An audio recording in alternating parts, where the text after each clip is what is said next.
Assalamualaikum warahmatullahi wabarakatuh. Waalaikumsalam warahmatullahi Alhamdulillahirabbil alamin. Puja dan puji syukur kita panjatkan kehadirat Allah Subhanahu wa taala yang mana telah melimpahkan rahmat dan hidayahnya kepada kita semua, sehingga alhamdulillah kita dapat berkumpul kembali di sini dalam keadaan sehat walafiat. Dan tak lupa kita haturkan kepada Nabi junjungan kita, Nabi Muhammad SAW beserta keluarga, para sahabat, serta para pengikutnya hingga akhir zaman. Alhamdulillahirabbil alamin. Pada pertemuan Takso Ramadan kali ini, kita akan membahas mengenai materi dengan tema melek digitalisasi. Namun sebelumnya saya selaku moderator akan memperkenalkan dua narasumber hebat kita di depan, yaitu Bu Mamnuah. Beliau adalah Dokter Magister Keperawatan Spesialis Keperawatan Kejiwaan yang merupakan dosen Unisa di Prodi Keperawatan dan sekaligus Ketua Pusat Unggulan Iptek. Nanti dengan rencana pusat studi yang akan dikembangkan, yaitu mengenai Pusat Studi Perempuan, Keluarga dan Bencana atau Center for Women, Families dan Disaster Studies. Dan yang kedua ada Bapak Basit, Sarjana Teknik. Beliau adalah Kepala Badan Pengembangan Teknologi dan Sistem Informasi Unisa Yogyakarta atau lebih kerennya kita singkat BPTSI. Nah, baiklah, tanpa memperpanjang waktu, ini terkait dengan digitalisasi ya Bapak Ibu narasumber, bahwa di era sekarang ini kan perkembangan teknologi kan semakin pesat gitu ya. Tentunya jika kita manfaatkan dengan baik tentu akan mempermudah aktivitas kita. Namun juga jika tidak dipergunakan dengan benar juga nanti akan berpengaruh dampak yang negatif bagi kita. Nah, pertanyaan yang pertama nih kepada Bu Mamnuah dulu nggih, selaku Ketua Pusat Unggulan Iptek Unisa, apa sebenarnya itu digitalisasi? Ya, baik, terima kasih Mbak Mbak Arum ya. Jadi kalau menurut di Kamus Besar Bahasa Indonesia, itu digitalisasi itu adalah satu proses pemberian atau pemakaian yang semuanya menggunakan sistem digital. Nah, ini di era sekarang ini adalah era digital ya. Era digital sehingga mau tidak mau seluruh informasi itu mudah diperoleh, kemudian mudah juga disebarluaskan ya, dan orang itu mudah mendapatkan itu semua. Sehingga mau tidak mau, suka tidak suka, dengan perkembangan teknologi saat ini kita harus mengikuti era digital ini. Begitu mungkin Mbak Arum. Ya, jadi sangat menarik ya, di mana era digital sekarang ini kita memang harus lebih mendekatkan terhadap dunia teknologi informasi jika kita tidak mau tertinggal. Nah, kemudian ke Pak Basit nih yang mau saya tanyakan. Mengapa Pak kita itu harus melek digitalisasi? Baik, terima kasih Mbak Arum. Mungkin menambahkan dari Bu Mamnuah tadi ya. Yang pertama, memang kita hidup di era digital. Karena eranya adalah era digital, maka kita harus beradaptasi terhadap digital. Digital itu apa? Digital itu adalah segala sesuatu disimpan dalam bentuk digital, maksudnya 0 dan 1. Nah, kalau istilahnya di dunia komputer namanya bit ya, bit. Jadi nanti lebih besar dari byte. Jadi kalau misalnya kita pakai flash disk berapa megabyte, atau gigabyte gitu, itu adalah untuk ukuran ruangannya. Gitu. Kalau di dunia fotografi atau di dunia perfilman ada pixel. Pixel itu ya kotak-kotak itu.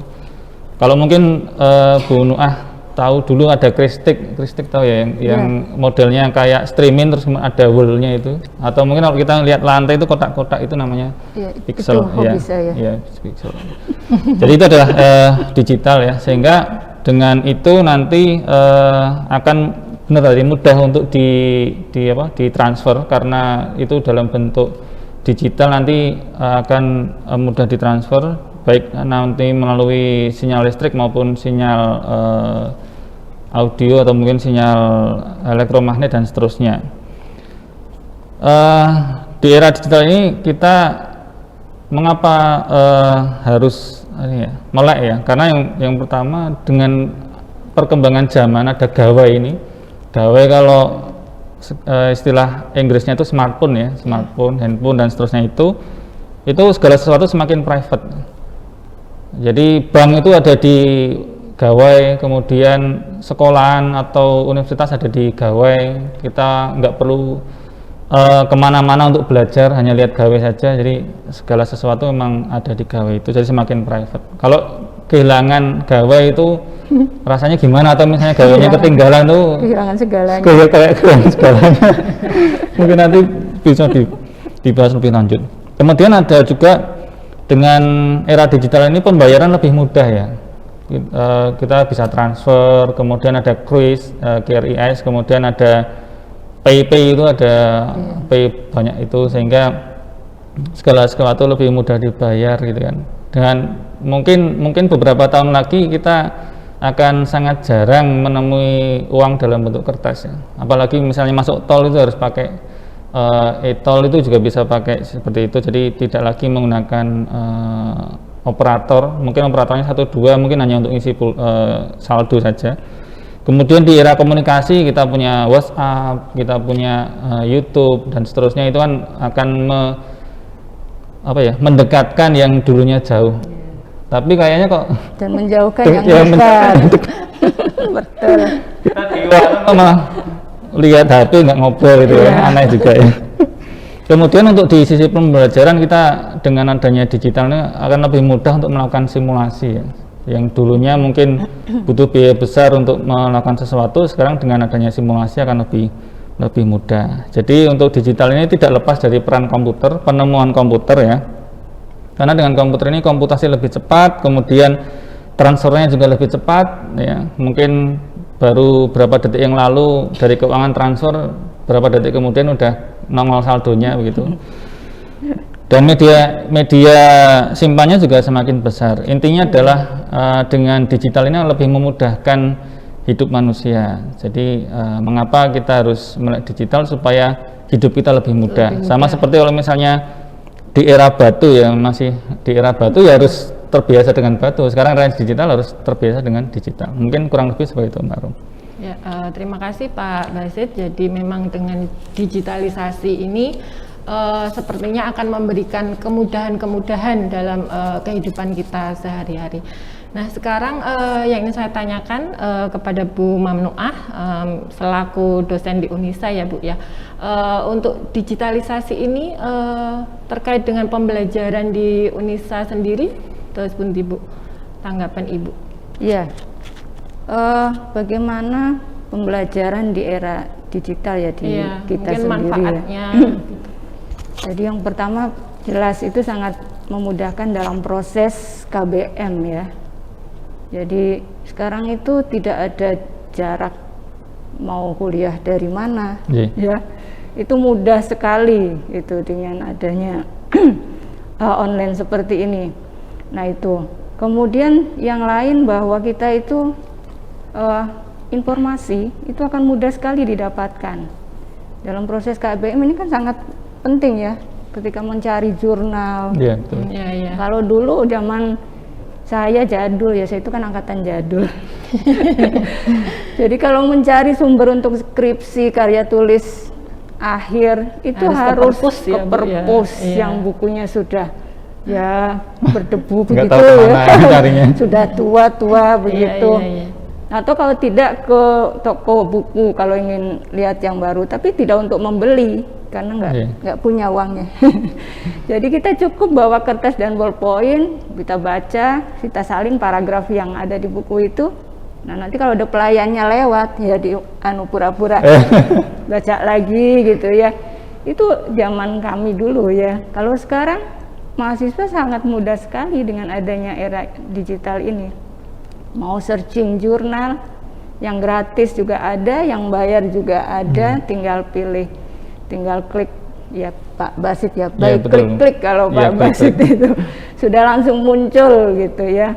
Kemudian juga menambah kreativitas mahasiswa. Jadi ketika mahasiswa ingin belajar apapun, itu mudah banget gitu. Tinggal cari channel YouTube, saya pengen belajar Mendeley, sudah klik keluar gitu kan. Saya pengen belajar apa, klik keluar. Nah, itu sudah sangat dimudahkan untuk ini. Kemudian komunikasi. Nah, ini juga komunikasi sekarang kan mudah banget.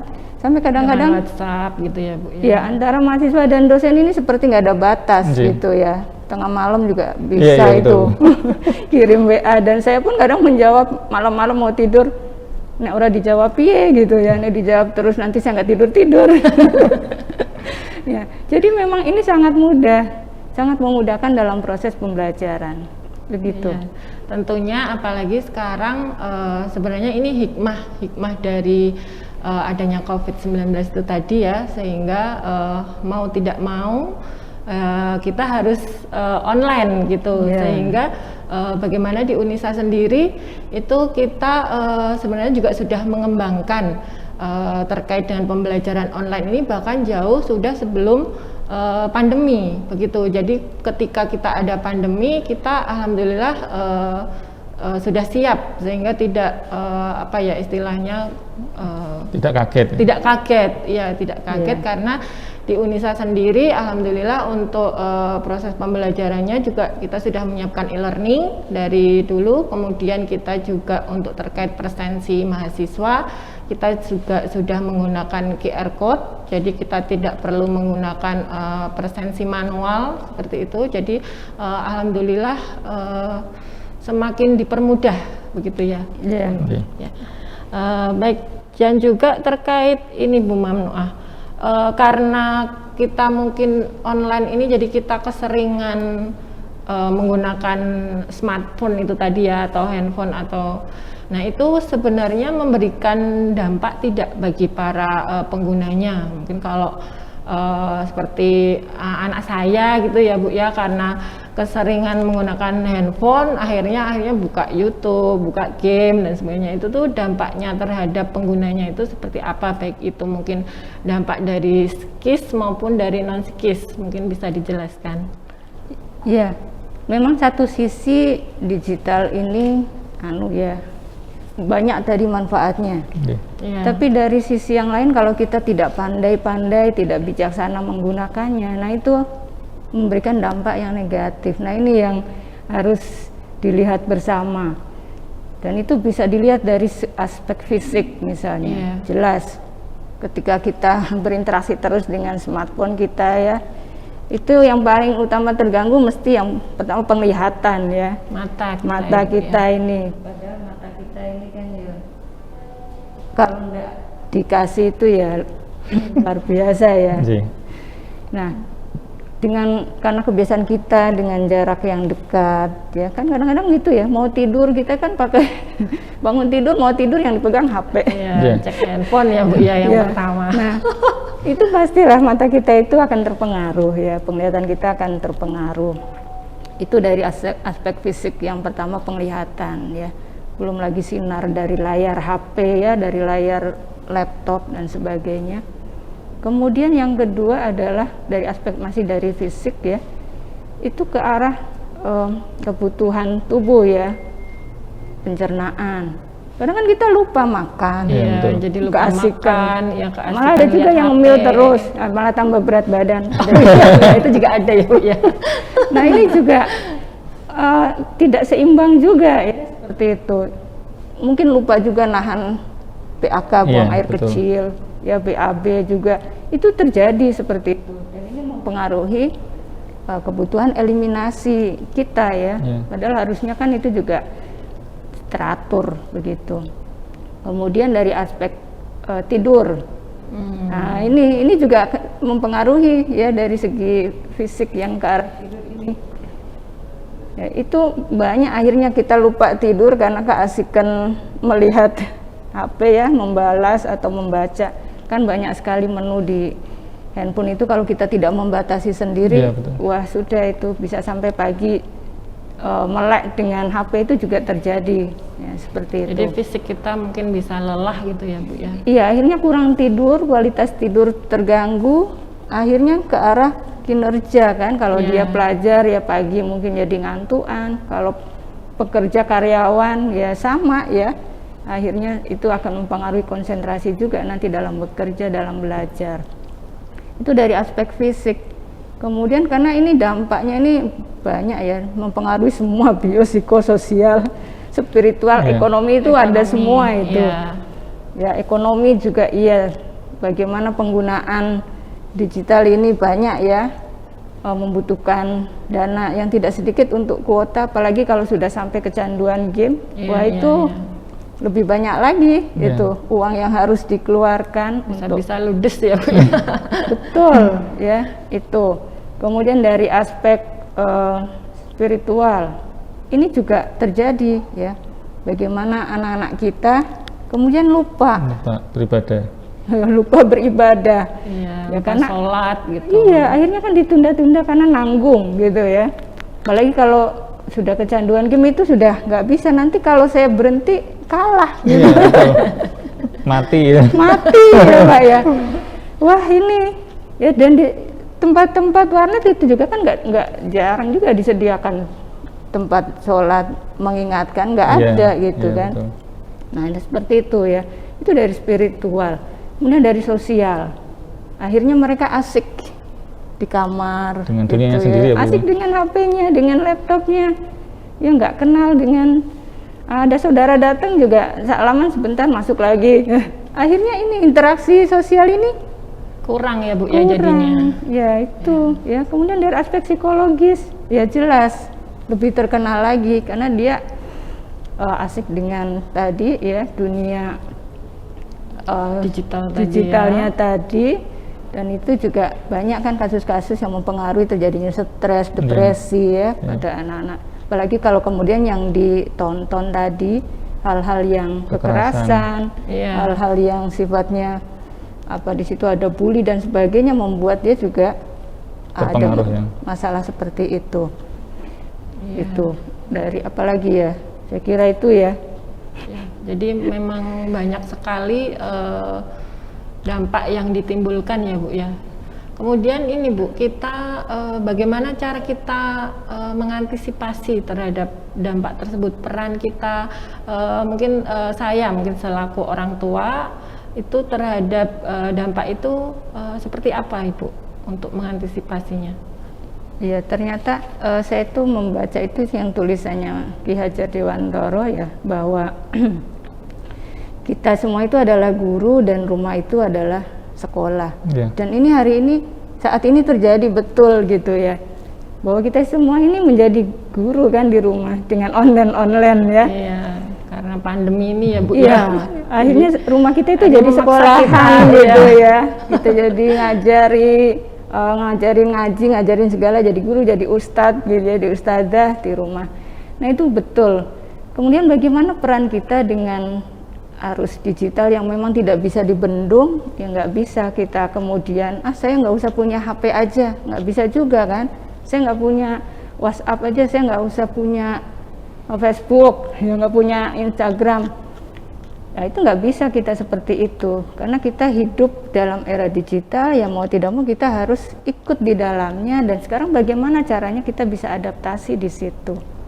Ya karena kalau mau sehat jiwa kan kita harus jadi orang yang adaptable, selalu bisa mengadaptasikan diri dimanapun berada begitu.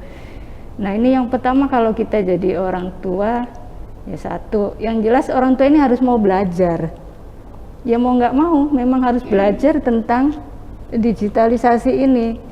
Kalau tadinya nggak punya Facebook ya harus belajar gitu ya, punya Facebook, punya Instagram, bukan untuk apa-apa, karena nanti ini penting ketika kita mau ini loh dampingi anak kita, masuk ke dunianya dia. Masuk ke dunianya anak-anak kita. Kalau kitanya nggak tahu gimana mau masuk gitu kan. Nah itu sehingga kita sebagai orang tua zaman now ini dituntut betul harus mengikuti perkembangan saat ini. Terus punya tadi grup-grup itu ya kita tahu juga gitu. TikTok kan itu ya ngerti lah gitu ya. Kalau perlu jadi temennya ya Bu ya. TikTok. Teman-teman dia itu siapa saja, Facebooknya dia itu berteman dengan siapa saja, Instagramnya itu kan dari situ. Ya sehingga kita sendiri harus belajar dulu. Ya belajar untuk bisa gitu. Nah itu yang penting yang pertama ya. Yang kedua adalah kita itu harus bisa mendampingi, mengarahkan. Nah bagaimana? Nah itu memang sesuai umur ya. Nanti tergantung kalau masih kecil ya janganlah dikasih. Terutama di bawah 2 tahun itu enggak usah dulu. Kalau sebisa mungkin ya, karena itu dari banyak anjuran juga tidak usah lah gitu. Kemudian kalau nanti sudah usia SD, SMA, udah perguruan tinggi, ini bagaimana kita mengarahkan bahwa mereka itu mampu memanage, mengelola digitalnya dia gitu. Ya, diarahkan mana yang baik, mana yang tidak baik. Termasuk kata-kata di situ ya, ketika berkomen dan sebagainya, apa yang harus diupload. Nah, itu juga harus diarahkan. Dia harus berteman dengan siapa, bagaimana caranya berteman, tidak boleh sembarangan menerima pertemanan. Kan banyak itu kasus ya.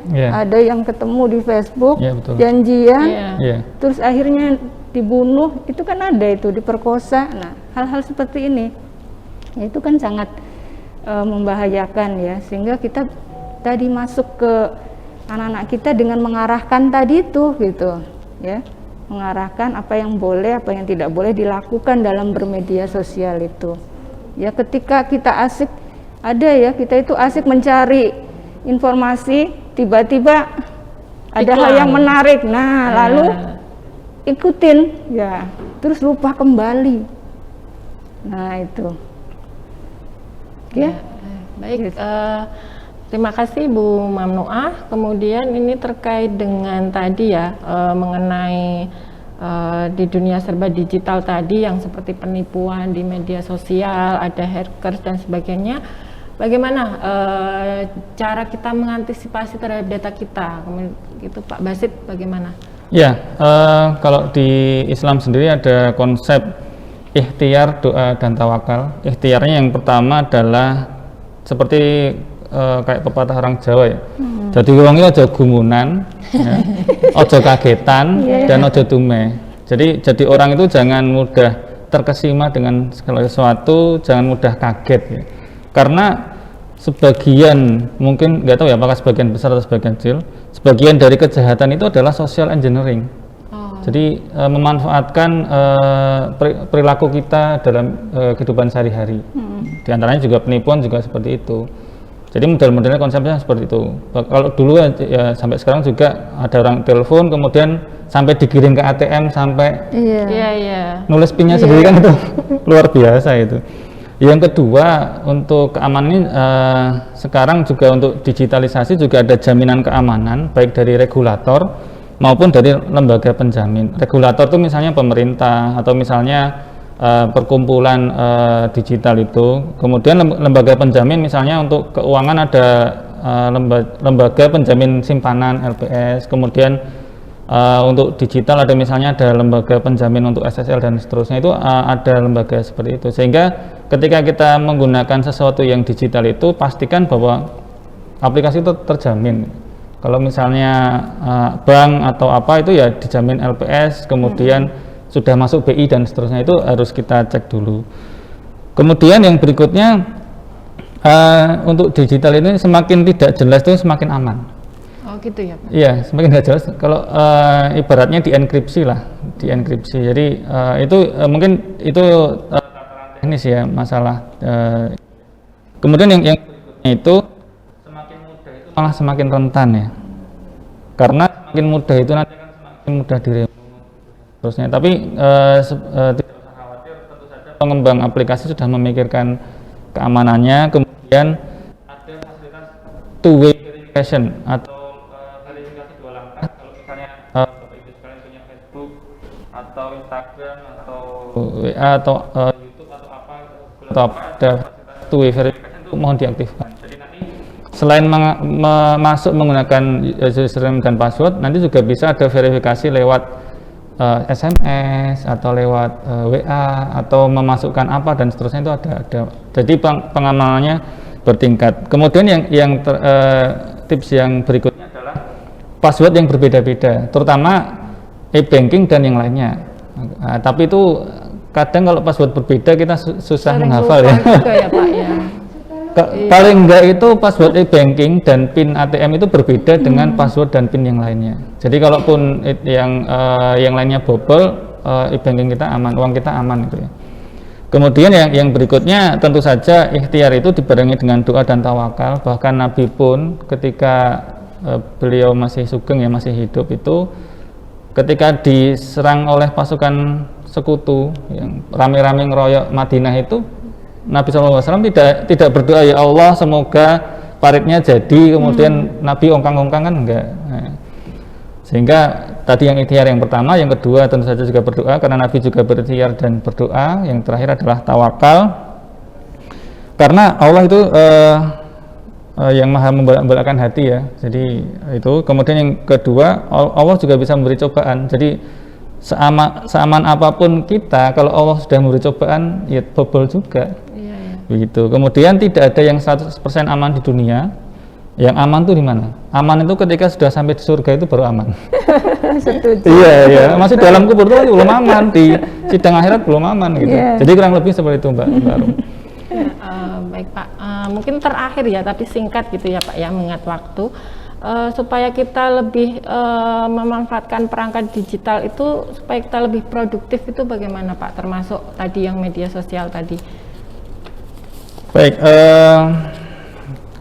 yang pertama, seberapa kreatif maksimal kita bisa sekreatif itu adalah konsep dasar dari muamalah, karena digital kan muamalah ya. Muamalah itu segala sesuatu boleh dilakukan sampai ada larangannya. Baik itu larangan dalam hukum Islam sendiri atau hukum agama, kemudian larangan dalam hukum pemerintahan, atau mungkin larangan dari norma etik dan seterusnya, itu ya semua boleh dilakukan bebas, sehingga nanti kita bisa kreatif, jangan terlalu mengekang diri lah gitu. Nah, tentu saja norma di Amerika dan Indonesia berbeda, itu harus diperhatikan juga itu. Yang kedua adalah kita jadikan digital itu sebagai digital asisten atau otomatisasi. Misalnya kita bisa membuat reminder atau kalender. Kalau misalnya di HP Bapak Ibu ada kalender, itu bisa di-set. Jadi misalnya ada rapat hari ini jam sekian, hari ini jam sekian, nanti di-set aja gitu. Jadi tidak perlu meng-hire asisten orang gitu ya, tapi cukup kita masukkan jadwal kita aja di situ itu, sehingga kita nggak lupa. Kemudian ada juga mungkin chatbot kalau misalnya Bapak Ibu sekalian misalnya mengunjungi suatu situs, kemudian kita ngetik sesuatu, ada jawaban sendiri, itu namanya chatbot. Itu kita bisa jadikan sebagai asisten, sehingga kita tidak ngurusi klien saja, tapi kita bisa lebih berkreatif gitu ya, karena ada asistennya. Kemudian ada juga pengiriman pesan massal, kemudian bisa juga subtitle, atau kalau misalnya kita nonton YouTube kan kadang ada subtitle ya. Iya. Kita nggak tahu itu bahasa yang diomongin apa, misalnya bahasa Perancis atau bahasa Arab, tapi dengan subtitle kita jadi ngerti ya, gitu. Jadi kita nggak perlu belajar bahasa itu, tapi kita manfaatkan subtitle itu. Jadi sebagai asisten juga bisa. Kemudian di era digital ini transaksi dan komunikasi itu tanpa batas perantara ya, sehingga apapun bisa kita lakukan. Kemudian kita juga bisa mencari ide dengan mencari di search engine, kemudian lihat karya orang lain yang ada di website, YouTube dan seterusnya, kita bebas seperti itu untuk mencari ide. Kemudian kita juga bisa bertanya di medsos atau di aplikasi ya, tempat di situ mencari saran untuk networking juga, kita bisa menggunakan itu, kemudian mendapatkan feedback ya. Kemudian yang berikutnya adalah bersifat terbuka, mau berbagi dan mau berkolaborasi atau dan memudahkan orang lain ya. Karena wa ta'awanu 'alal birri wa taqwa wa la ta'awanu 'alal itsmi wal 'udwan. Jadi kita harus tolong-menolong dalam kebaikan dan takwa, tapi jangan menolong dalam perbuatan dosa dan permusuhan. Yang terakhir adalah mari kita jadikan digitalisasi ini sebagai problem solving ya. Karena di situ ada analitik, ada kadang ada bantuan Google Analytics dan seterusnya. Yang terakhir, kita bisa bertanya di komunitas untuk menyelesaikan permasalahan kita. Mungkin itu baru. Ya, terima kasih Pak Basit selaku narasumber dan Bu Mamnuah Karena mengingat waktunya sedikit ya, padahal pembahasan kita sangat menarik sekali, sebenarnya ingin bertanya lebih banyak, tetapi mungkin kita bisa sambung di lain waktu. Baiklah pemirsa, demikianlah terkait dengan Takso Ramadan kali ini. Tentunya kita baik itu sebagai orang tua maupun dosen maupun pelajar, kita memang harus melek digitalisasi, terutama di era perkembangan saat ini, tentunya dengan mengambil sisi positifnya, dan mungkin untuk sisi negatifnya kita tinggalkan, dan serta dapat kita manfaatkan untuk kegiatan yang lebih berproduktif lagi. Baiklah, dari saya selaku moderator, mohon maaf apabila dalam penyampaian banyak salah dan kata. Wabillahi taufiq wal hidayah, kita tutup. Wassalamualaikum warahmatullahi wabarakatuh. Sampai bertemu di berikutnya. Waalaikumsalam warahmatullahi wabarakatuh.